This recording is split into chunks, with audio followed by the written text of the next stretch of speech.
दोस्तों, क्या आप ये इतिहास जानते हैं कि भारत, जिसे हम संस्कृतों और संस्कारों का देश कहते हैं, वही इसी देश में एक ऐसा भी समय था जब महिलाओं को कपड़े पहनने पर टैक्स लिया जाता था।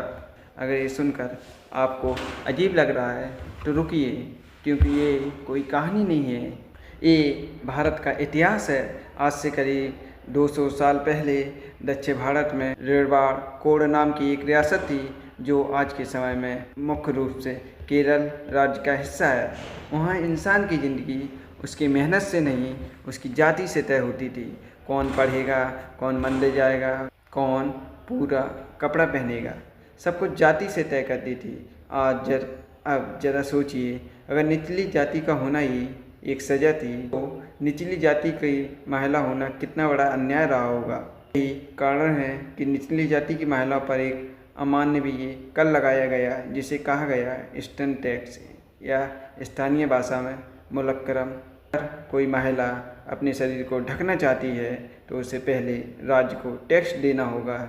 ये पैसे का टैक्स नहीं था, ये इज्जत पर टैक्स था, सम्मान पर टैक्स था और एक महिला के अधिकार पर टैक्स था। क्या किसी सभ्य समाज में किसी महिला से ये कहा जा सकता है कि अगर इज्जत चाहिए तो पहले उसकी कीमत चुकाओ?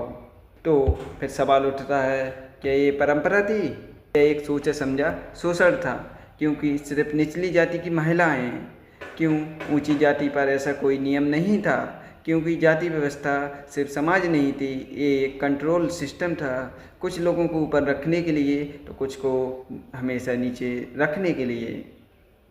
इतिहास गवाह है, जब अन्याय के खिलाफ सवाल उठे हैं तो पूरी व्यवस्था हिल गई है।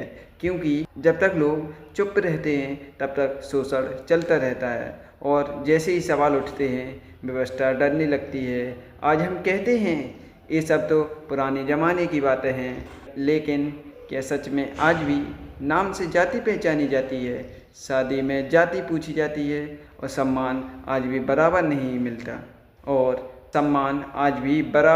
मिलता, तो सवाल ये है, क्या व्यवस्था बदली है या सिर्फ उनका तरीका बदला है? असली बराबरी उस दिन आएगी जिस दिन किसी इंसान की कीमत उसकी जाति से नहीं, उसकी इंसानियत से तय होगी, और जब तक ऐसा नहीं होगा तब तक बराबरी अधूरी रहेगी। मैं हूँ सुशांत कुमार और आप देख रहे हैं अनसुनी सच्चाई।